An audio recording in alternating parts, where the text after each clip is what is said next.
Hello YouTube family, કેમ છો? મજામાં જઈશું. હું પણ એકદમ મજામાં છું. સૌપ્રથમ પહેલા જય માતાજી, જય દ્વારકાધીશ, જય જવાન, જય કિસાન. તો મિત્રો અત્યારે 10 વાગી ગયા છે. આપણે વાડિયા જવાનું છે. વાતાવરણ નહીં તો ફૂલ ખરાબ થઈ ગયું છે, કેમ કે વરસાદ આવે એવું છે, વાદળાને એવું થઈ ગયું છે. તે આપણે સિંગ ખેઈ 2-3 દિવસ થઈ ગયા. હવે આપણે એમાં હલ્લર રાખવાનું છે, થ્રેશર ચાલુ કરવાનું છે, કેમ કે વાદળા થઈ ગયા એટલે વરસાદનું કંઈ નક્કી ન કહેવાય.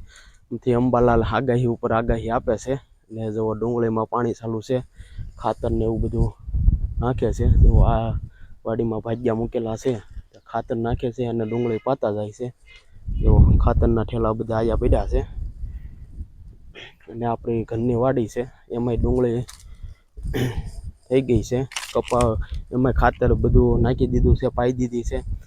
અને આજે તો વાદળા થઈ ગયા છે અને આજે દિવાળી છે, એટલે આપણે દિવાળી જેવું કંઈ દિવાળી હોય પણ રાત્રે હોય એટલે આપણે કલર ચાલુ કરવાનું છે, કેમ કે વાદળા આવે તો વાદળાનું કંઈ નક્કી ન હોય. એટલે હાલો મિત્રો, હવે આપણે હલ્લરને બધું ચાલુ કરીએ. તો વિડીયોમાં એન્ડ સુધી બન્યા રહેજો.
તો મિત્રો, આપણે બપોર પહેલાં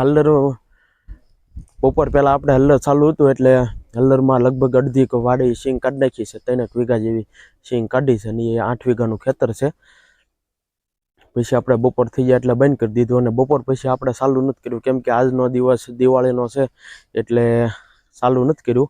પણ હવે 1 કલાકનો ટાઈમ વધ્યો છે, એટલે કે 5 વાગી ગયા છે. તો હવે આપણે થોડીક સિંગો ખળામ પડી છે, એ તૈયાર કરેલી કમ્પ્લેટ પડી છે. તો હવે આપણે એની ગુનું ભરવાની છે, કેમ કે બીજી આપણે સવારે હલ્લર રાખ્યું એટલે એ શીંગો ખળામાં નાખવામાં તકલીફ પડે, જગ્યા કરવી પડે. એટલે એ શીંગો આપણે સુકાઈ ગઈ છે, એટલે કમ્પ્લેટ થઈ ગઈ છે. એ હવે કોથળા ભરી લેવી એટલે નવી શીંગ છે એ પાછી આપણે ખળામાં નાખવાની રહે, કેમ કે જગ્યા થતી જાય.